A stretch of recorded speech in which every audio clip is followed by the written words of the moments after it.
everybody, and welcome to our Making Meaning show. My name is Kristen Burke. I'm your host today, and I'm also the recruiting manager for AMN Language Services. And I'm joined by Sean. He's our certified deaf interpreter. We also have Sasha in the background doing some team interpretation.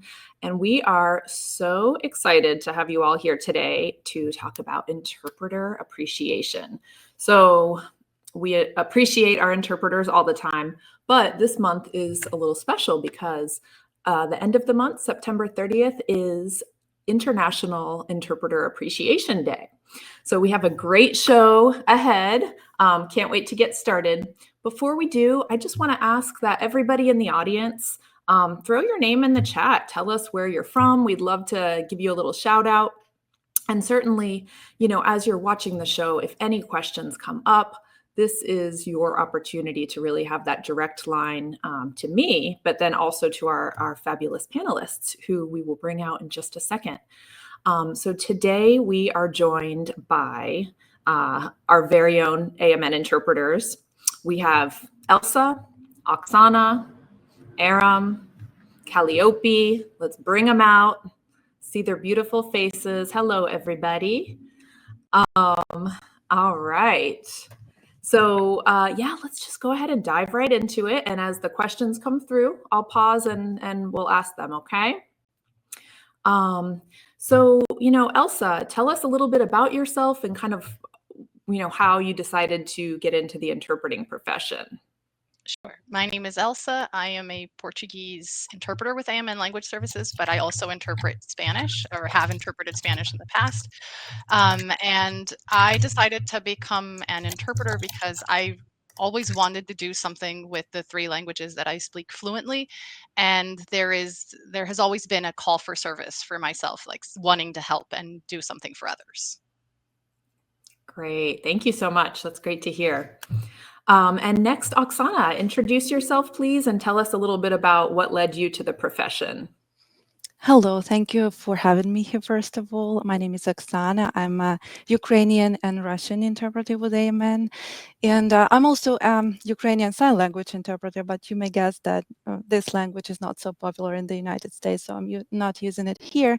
But actually, that is something that was the start point for me because I have been involved in different kinds of volunteering most of my life. So I started with Ukrainian Sign Language, and when I learned it to help understand some Ukrainian kids with hearing loss in a few boarding schools in back there in Ukraine, in my country. So yes, by origin, I'm a Ukrainian. And then I started using my English skills when I was a student at the university to be able to help communicate for the volunteers who came from the United States and also those in Ukraine. So I felt that I was like a link, between those two cultures, two nations, and we all had one aim. So yes, I was led by the desire to be helpful, and it was just natural for me to decide to become the interpreter in this, in order to be even more helpful. Yeah, great. Well, we're lucky to have you. And Aram, you're up next. Hi there. So it's really good to see you all. My name is Aram. I'm a USSR-born, UK-bred, and currently LA-based linguist. So I currently work for AMN Language Services as a Russian and Armenian video remote interpreter. I joined AMN 1 year ago, and this has been actually my first employee-based job since I moved to the States 3 years ago. Years ago, when it came to pursuing a university level academic degree, I had quite a few options based on the skills I had as a teenager, and those included linguistics. So I prioritized linguistics and eventually became a qualified legal and medical interpreter. And initially, especially during my life in the UK, my main emphasis would be on legal interpreting for courts, solicitors, law firms, and although at the same time I did some interpreting for the UK's national healthcare system as well, the NHS. But when I moved to the States, it felt like my conscience at that point was inclined more towards medical interpreting, because I thought with legal interpreting, you never know who your client is and whether by helping them linguistically, you're actually doing a good thing or a bad thing, if you know what I mean. Whereas with medical and healthcare interpreting, whoever the patient is, you just care for their health, and you can be sure that you're doing the right thing in any scenario because it's a humane thing to do. That was my logic. So I decided to stick to medical interpreting, and I hope that makes sense. Yes. I love your accent, Aram, and it makes sense hearing about where you've lived in the past. Thank you. So good. Okay, thank you. And Calliope, you're up next. Thank you. Thank you for having me. I am a Greek medical interpreter, and I've always interpreted for my family. And at some point, I saw the shift from being just a family role into something more, where I actually wanted to help. I wanted to make a difference with my skills. So I found a career in interpretation where I was able to use both my linguistic skills and my need for help was the next step for me. And I have found that the medical interpretation is the most rewarding because, as echoing the previous panelists here, the need to help and the way to help is much more vital and much more important in my opinion. So thank you for having me. Thank you. Yeah, and that's great. It's I know I feel like every time I'm on air doing one of these, I mention how candidates will come to us kind of with this impression that interpreting is just, a bilingual individual can be an interpreter, right? But you all kind of hinted at that same thing, that there's, the personal touch, there's the desire to help and the strong customer service aptitude that is really so important as well. So thank you. So we did get somebody in the audience, Alona. Hello, you are a former interpreter of AMN and she's reapplying. Just one thing I always like to tell everybody is, sometimes we have old job posts lingering on Indeed or something, and we might not have an active need for every language, but certainly, apply. We will get to you as soon as we can, and hopefully when the needs open back up, because our needs change all the time. All right, good. So now I'm going to ask Elsa, tell me a little bit about your language background. How did you become proficient in 2 languages? So I actually was born in Peru. So my maternal language or natural language was Spanish, which was always spoken at home. And because of my father's job at the time, we moved around a lot. So we lived in Brazil, we lived in Bulgaria, we lived in the United States. And so I picked up English and Portuguese at a very young age. And it was with those 3 languages, that I have this knack for kind of a little bit of like a native accent in all 3 languages, that I kept getting, the life kept pointing me in the direction of doing something with these 3 languages.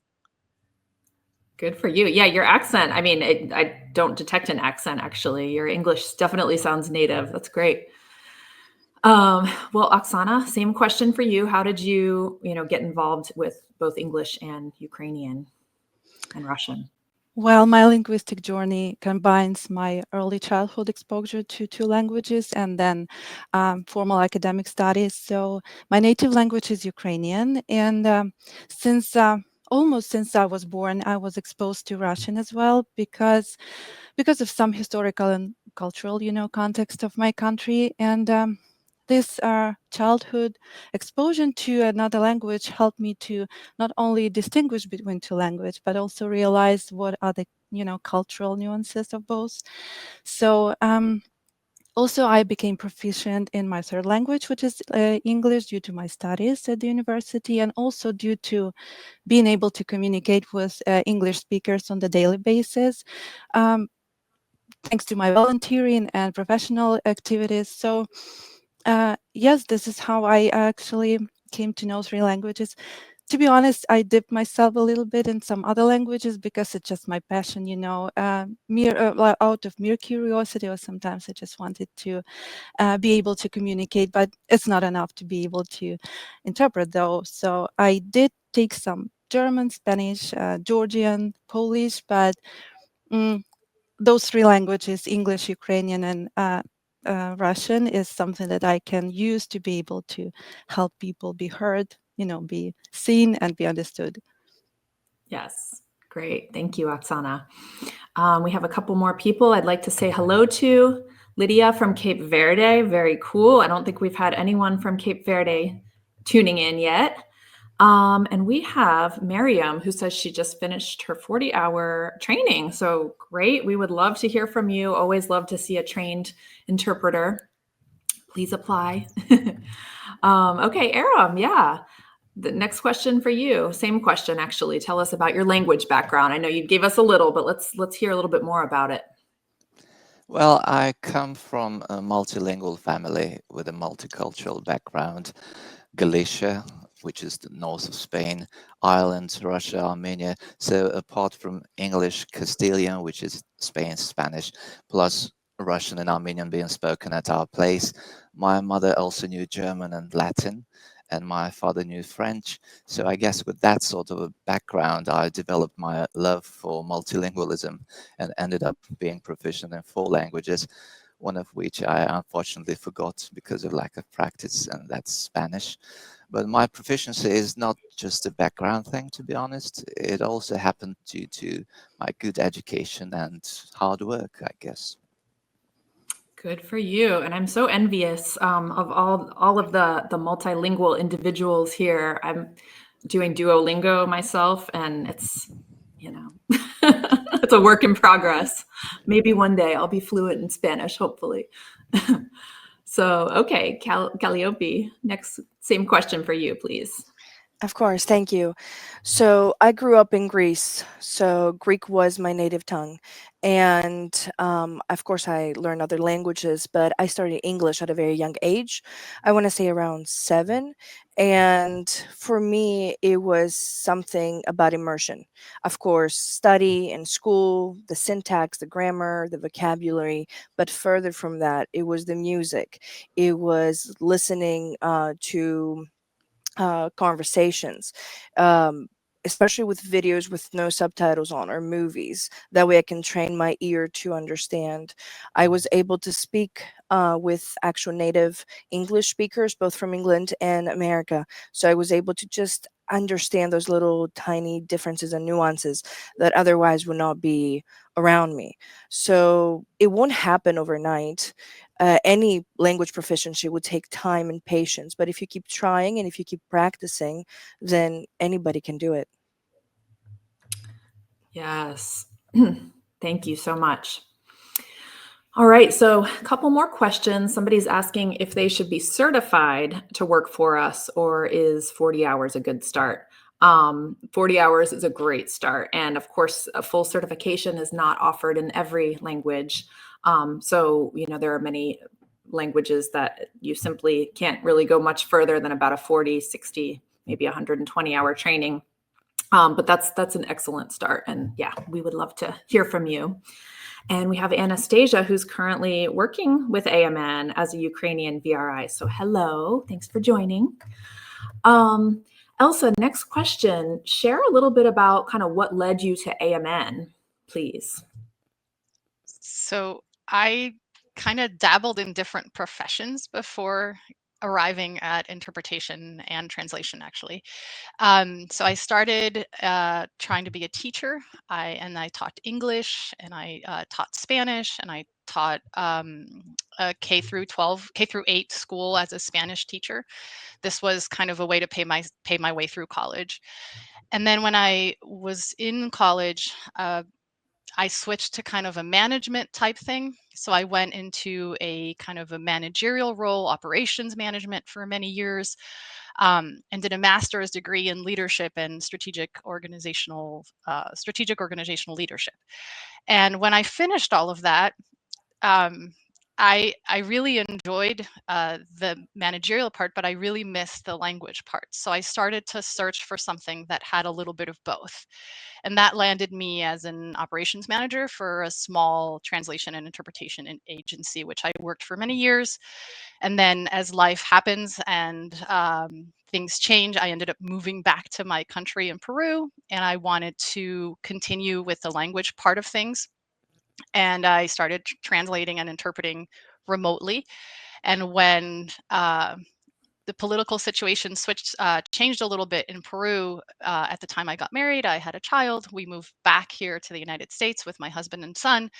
And in looking for something that would allow flexibility, the use of the languages, and that call to help that I've always felt, I found the job at AMN, and I'm very happy I did. We are happy too. Okay, so next question, Oksana, what's your favorite part of working at AMN? As I mentioned before, a lot of my life was dedicated to social services and charity. So when I came here to the United States as a refugee, I was looking for some way I can do the same here. And what I appreciate most about working with AMN that they align perfectly with this, core purpose that I have here. And um, I like to be genuinely helpful, and this is what they help me do because ultimately AMN creates an environment where I can focus on what matters most for me to make sure that people can be heard, can be understood, and can get the help they need.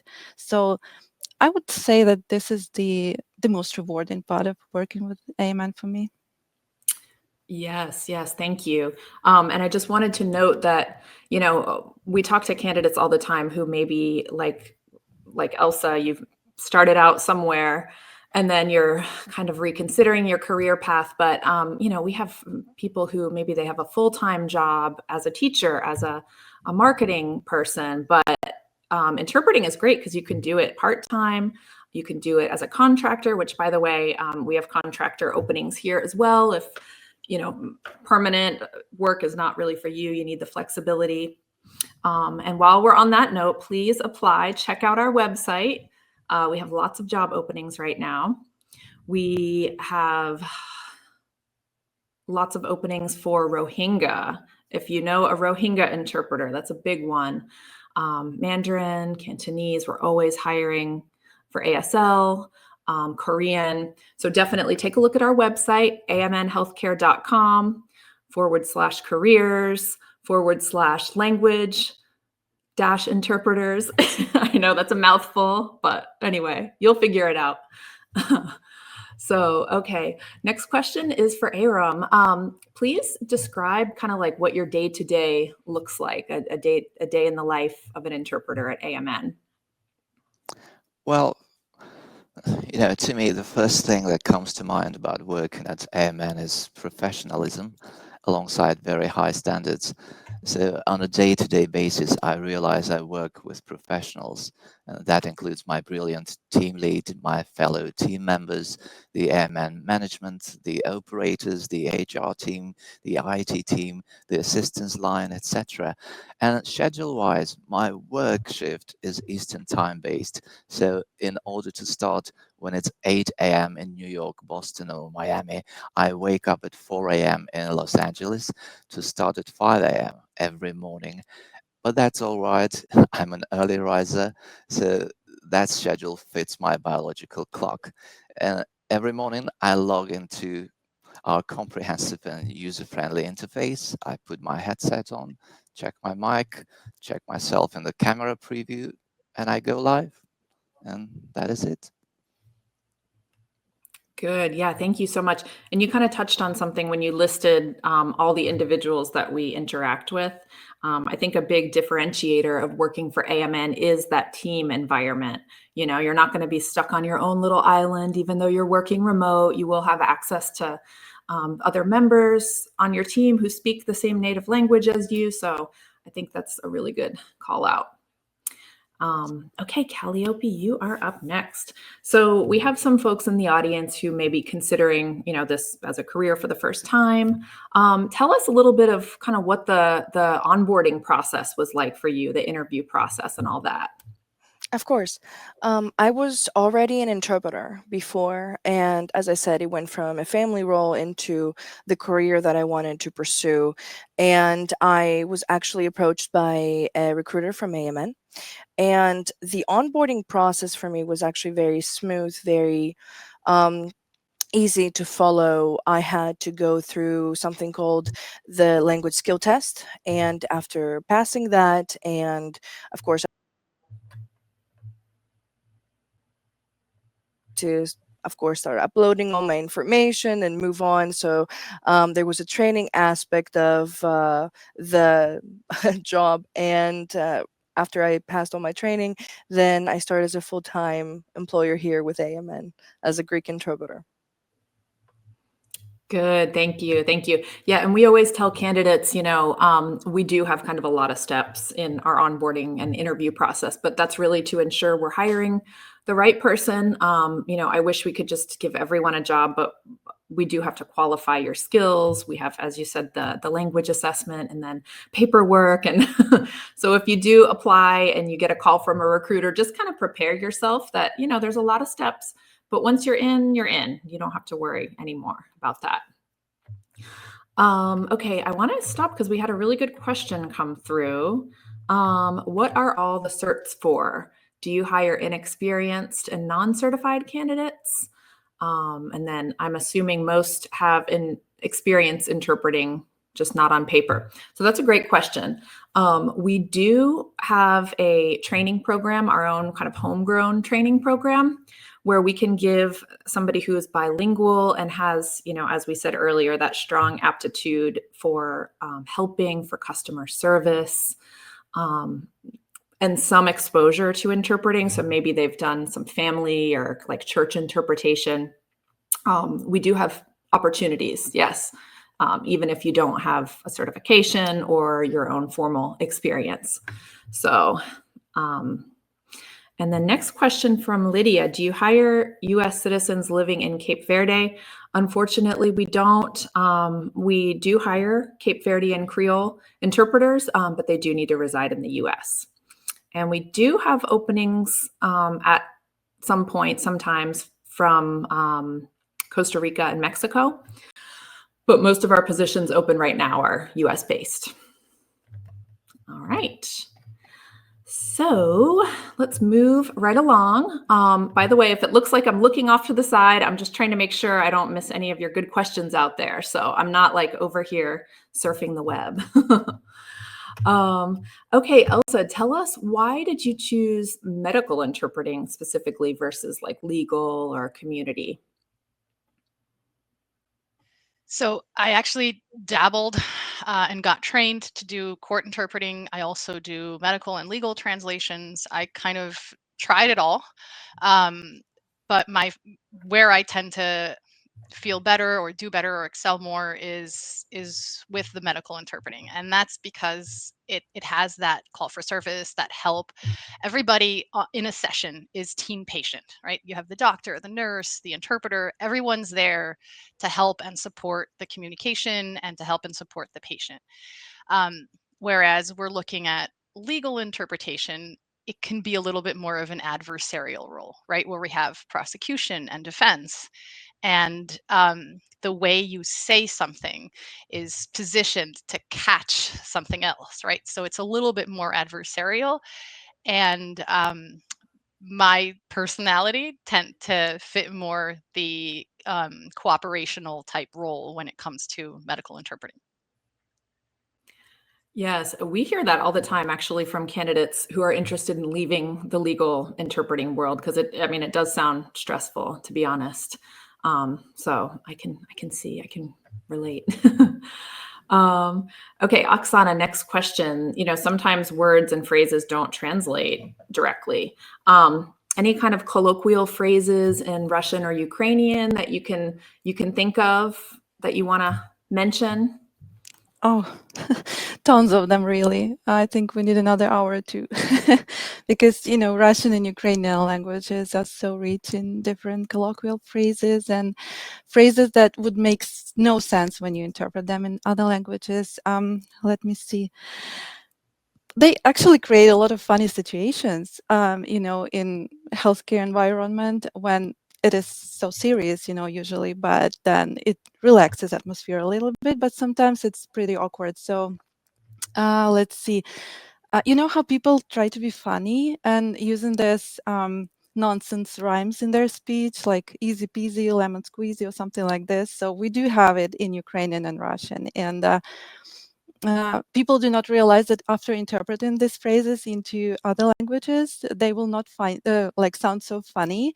Sometimes they will just be normal phrases, sometimes make no sense. For example, imagine provider asking, "Do you have any questions?"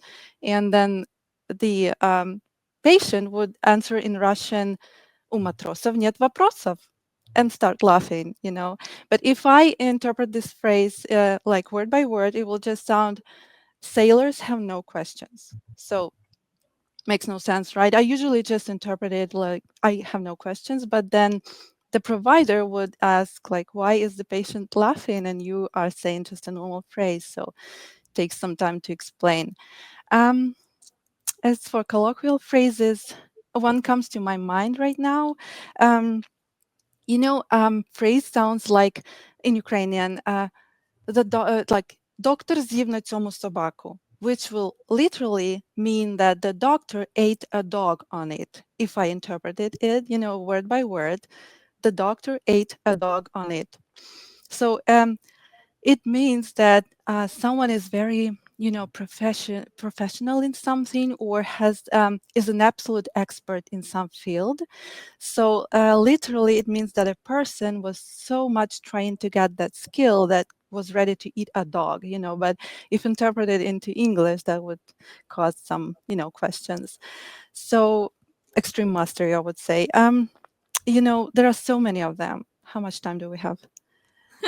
Keep going. Okay. What else can I think of?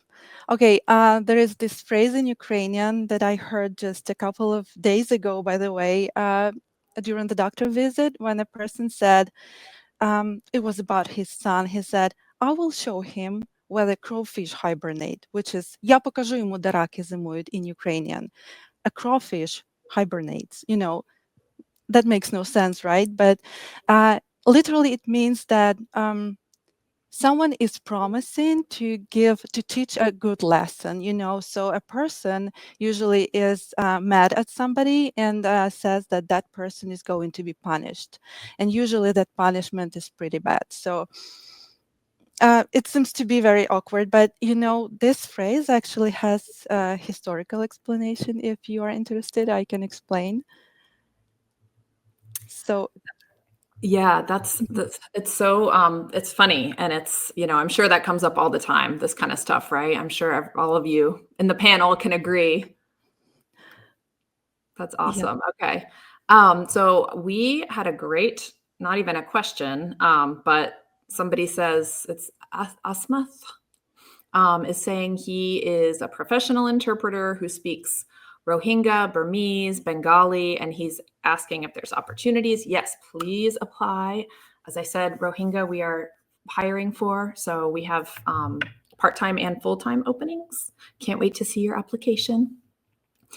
And we have Elaine as well, who is looking for another opportunity. Elaine says she has got a training from Alta.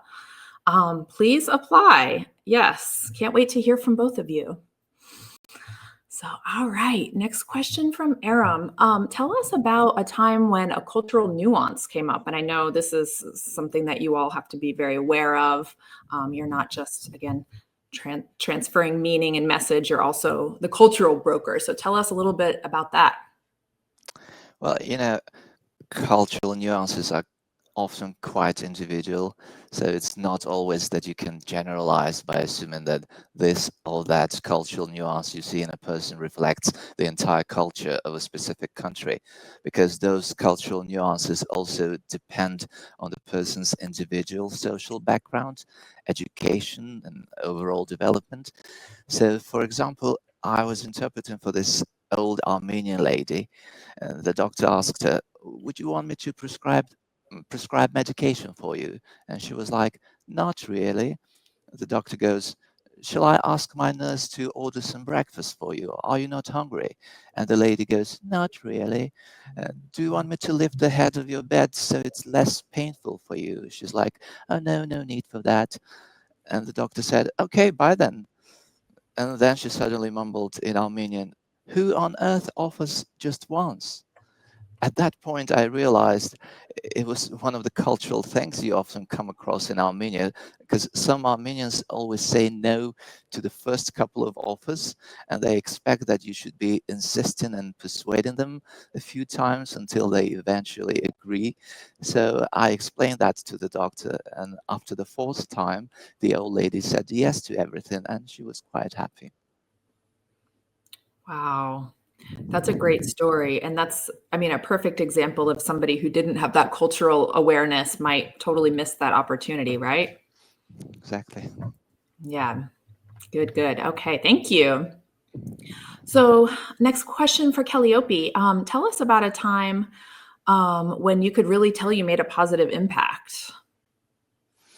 Thank you for your question. Actually, one of the most significant experiences I've ever had as an interpreter was at the time that I interpreted for the parents of a very young newborn that had a serious condition. And there were a lot of questions from the parents about the future, about future treatments, and unknown healthcare system. There were a lot of questions and a lot of concerns. So at that point, between the doctor and the nurses, I had to make sure I accurately detail, like very, very close to the details of all the information that was given to the parents. And at the end, what I saw on the mother's face, that relief, it was one of those moments that you can't forget. It literally made me realize how vital the role was, and the fact that they said that it was what they needed to understand what was going on. So, and that's it. That's what interpreters, that's what we do. We facilitate that. We help that communication. And I will never forget that moment.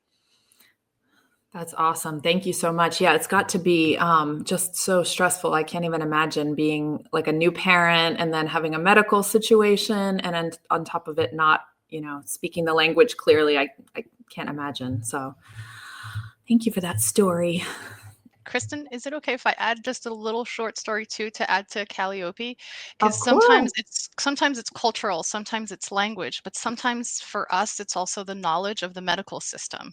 So when you have someone calling in and trying to speak to a department and they're trying to get a hold of a doctor, right? So I recently had a situation where I spent 2 hours on the phone with someone trying to get a hold of the right doctor. The patient had been discharged and was given a setting for the CPAP machine, the pulmonologist, but they were referred to a sleep medicine. But the sleep medicine, she was a new patient, so she didn't have an appointment until December. But the child was having a hard time breathing at night now. So it took us a while until I finally said to her, I think we're calling the wrong department. We need to try to speak to someone in pulmonology to have a pulmonologist who saw you at the hospital change the settings on the CPAP, because as a new patient, they're not going to do anything with your daughter because they haven't met her yet. So once we were able to get a hold of the right department to speak to the right professional, they were able to give her an appointment for the next 2 days and give her some advice over the phone and test some things with her over the phone with her daughter to help her.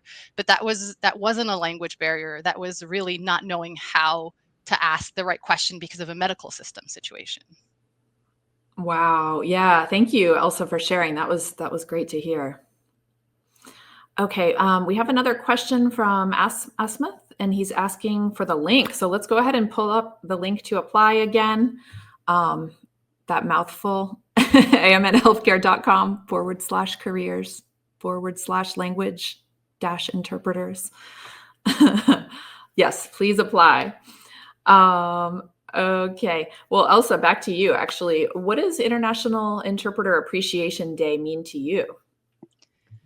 I think it's a day or a time where I think at AMN, we're always recognized and we're always appreciated.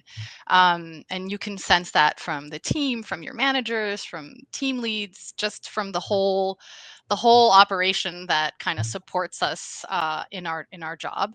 But I think having a day kind of puts the cherry on top of the ice cream, where we're being specially recognized and celebrated. In prior years, we've had like a virtual party that you can log into between sessions, and it's just a day where it's kind of like a birthday where it's like, oh, thank you, it's my day, and I'm getting celebrated and recognized for everything that we do day in and day out. That's good. And yeah, we all want to feel appreciated, don't we? It's nice to have our special day. So thank you for that. Oksana, you've answered this a little here and there, but why is this work so important to you?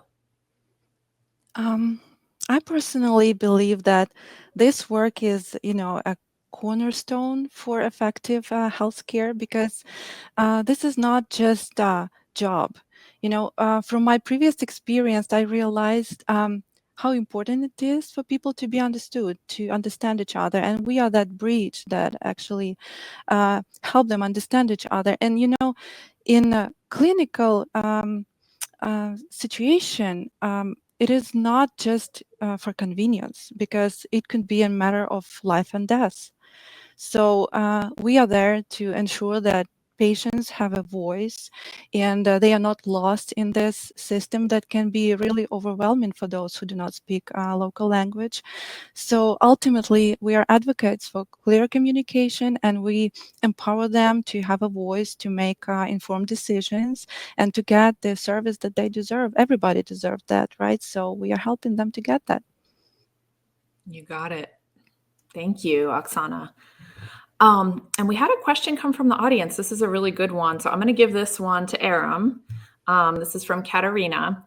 What do you think are the biggest challenges that new interpreters face in healthcare settings? And what practical steps would you recommend for someone who wants to build confidence and grow this career?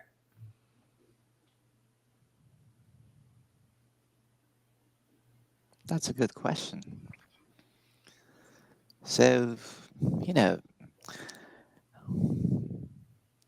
I'm just thinking about challenges I personally went through. And, I think on the professional level, it's about being constantly renewed and refreshed in our discipline, immediacy, knowledge, training, experience, as well as patience, empathy, humility, self-balance, nerve management skills, and ability to stay alert for many hours. Because, one of the challenges that comes to mind is, trying to be standing in two worlds at the same time, if it makes sense. It's like trying to link those two worlds in such a way that the parties involved will never feel the gap between them. So it's basically about, being able and, training yourself to create these bridges of communication between representatives of different languages and cultures. Yeah, that's great. And you said something about nerve management, which really kind of put a light bulb up in my head, because we do have a live show in our archives on the website about vicarious trauma. And I feel like that's something that we always want to discuss with new candidates is like, hey, just so you know, there are a lot of calls that might be very routine, but there could be some real heavy stuff. So you have to kind of learn how to handle that, right? So good. Thank you. And then Calliope, what do you think is the most important impact an interpreter makes in the day-to-day work? I would say it would be giving dignity to people in times where they might feel lost or powerless in that moment. Because imagine you're in a setting that you might not know the language, sometimes not well enough or sometimes not at all. So you might not be aware of what is going on and you might have questions. So it's vital that what we do is help them communicate, and in that way they feel seen, they feel that they can have their opinions heard and their voices heard, and that also aids in their well-being, their mental health, and their way of being understood. So I just believe that is one of the most important roles. Thank you. I think we all would agree. That's great. So we're getting a little bit close to the end. If anyone else has questions, now's the time to ask. But to kind of wrap everything up, we have an audience here of all types of people, right? Some who have certifications, like they said, some who have no experience and they're looking to get into the field. So I would like to ask each one of you to kind of give one piece of an advice to an aspiring interpreter. And we'll start with Elsa. So for an aspiring medical interpreter, I'd recommend keeping like a diary or a log of those moments that bring you joy or happiness or fulfillment. Because like we've mentioned before, most people don't go to the doctor for like really happy things, right? They either go for routine things or for things that are causing issues. And so a lot of the times the content of our sessions can be a little heavy or can it sometimes be sad. Sometimes it's very light and happy, like, witnessing the birth of a baby and the doctor puts the baby up on the screen for you.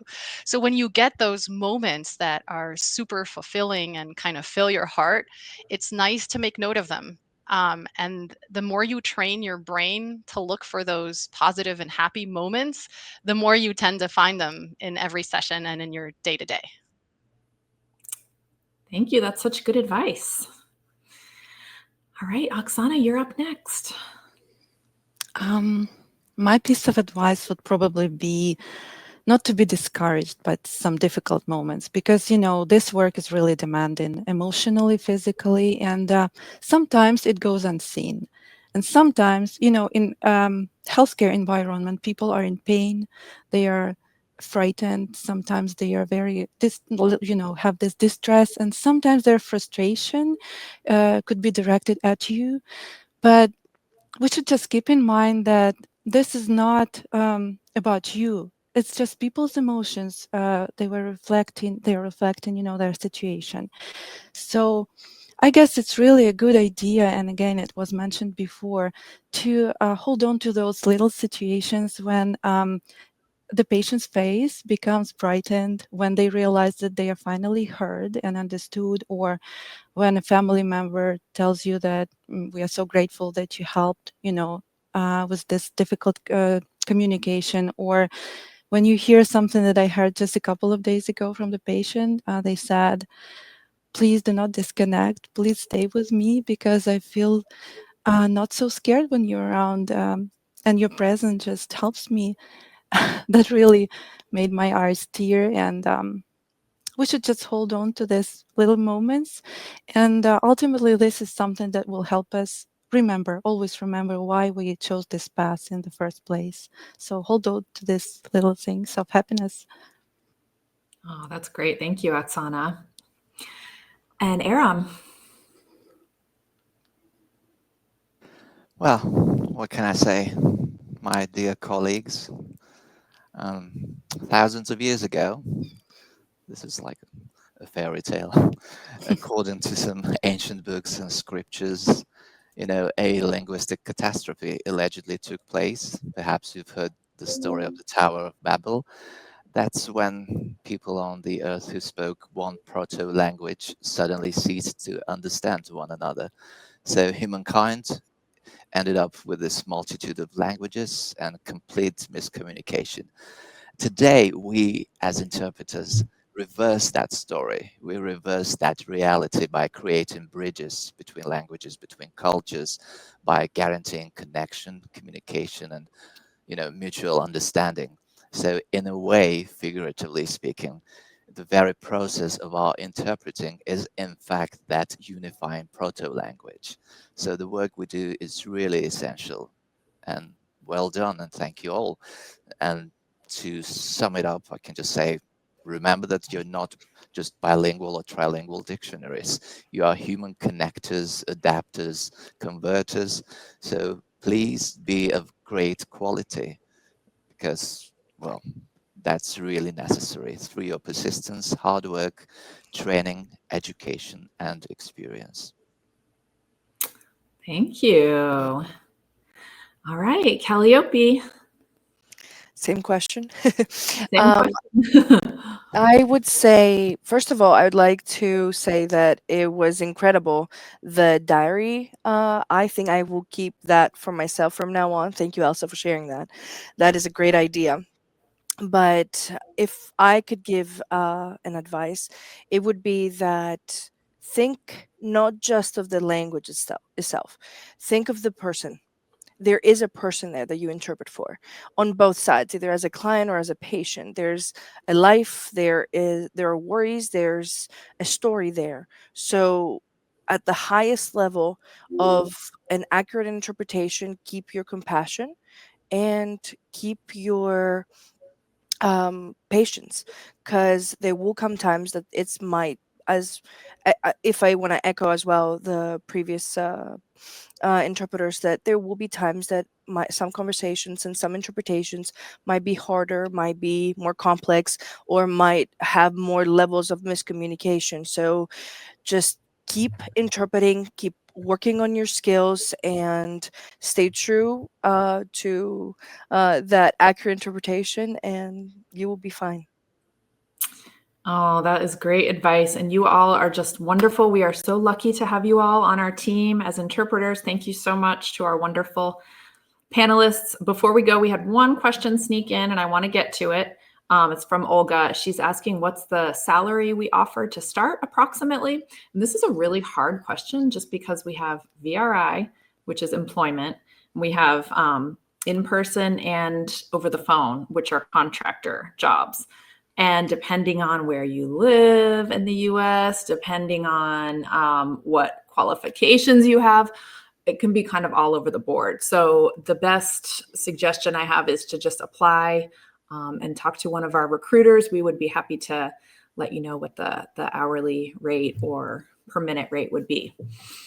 All right, and that brings us to the end. I want to thank Sean, who's been working so hard interpreting, and Sasha in the background.